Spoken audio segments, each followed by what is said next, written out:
My name is Sarah Collins and I'm standing as a candidate for Rise in the south of Scotland. We're now in a situation in Scotland where the country's been deindustrialised. That's been a political decision that's been taken and is continuing to be taken. In the main, this leaves us with the public sector and the finance and service sector. The problem with that is that the public sector is burdened by austerity and cuts, and the finance and service sector is owned by a handful of people, like Brian Souter, Trump, Mike Ashley and Stephen King. These people offer low-paid jobs with terrible terms and conditions and no trade union recognition. Trade unions in workplaces are important because they offer a level of democracy in the workplace. And ultimately, the question of who owns our jobs and who owns our livelihoods is a question of democracy. Our proposals in Rise are not about just tinkering around the edges of society.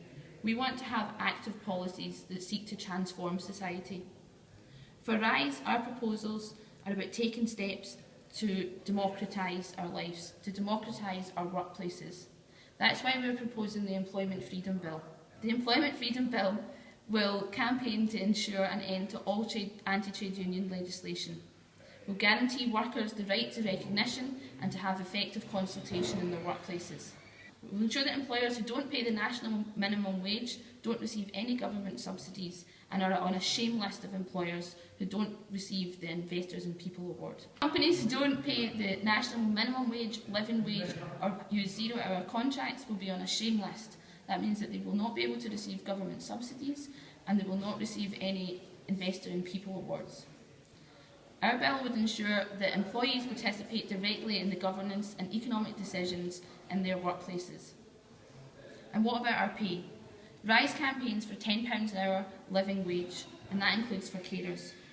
If the likes of Mike Ashley, Brian Souter and Donald Trump can make massive profits out of our work, out of young people's work, then we deserve to be paid for it.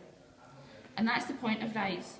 We want to work with people to ensure that we genuinely are the representatives of people in Parliament.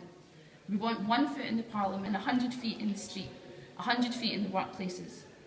We want to end this current system of low wages because the next generation can't afford this. Wealthy landowners are standing in the way of urgent land reform.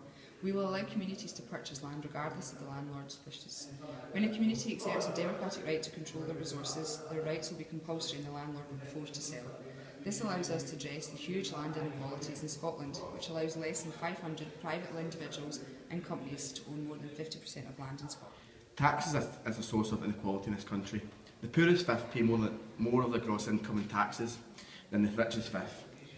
The indirect taxes take up 29.7% of disposable income for the poorest. They absorb only 14.3% for the richest. Critically, the only direct tax which exacerbates this is the council tax, which costs the poorest 5.2% of gross income, even after council tax deductions and benefits, but only 1.7% for the richest. If the council tax was replaced with tax based on the ability to pay, the overall tax system in Scotland would become progressive and a start would be made to reducing income inequalities and poverty. The Scottish Service Tax achieves this. It is a local tax based on income rather than location. It will lead to an increase in funding for our under-pressure councils who have already stated to the government that they cannot deliver frontline services with the amount that they have been offered following the last budget. Currently in local government, 33% of the council tax is spent on education and 27% is spent on social care.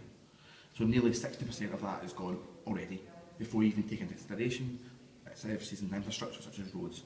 The Scottish Service Tax would allow those areas to be maintained and also extended with increased revenues which would be distributed across local government according to need. When in the home, we will not place a further pressure on people by imposing an unfair and unjust tax like the current council tax. We will instead impose a fairer Scottish Service Tax which will be means tested to income increasing revenue to our under pressure council services to enable more care, more houses and maintain infrastructure decimated by austerity.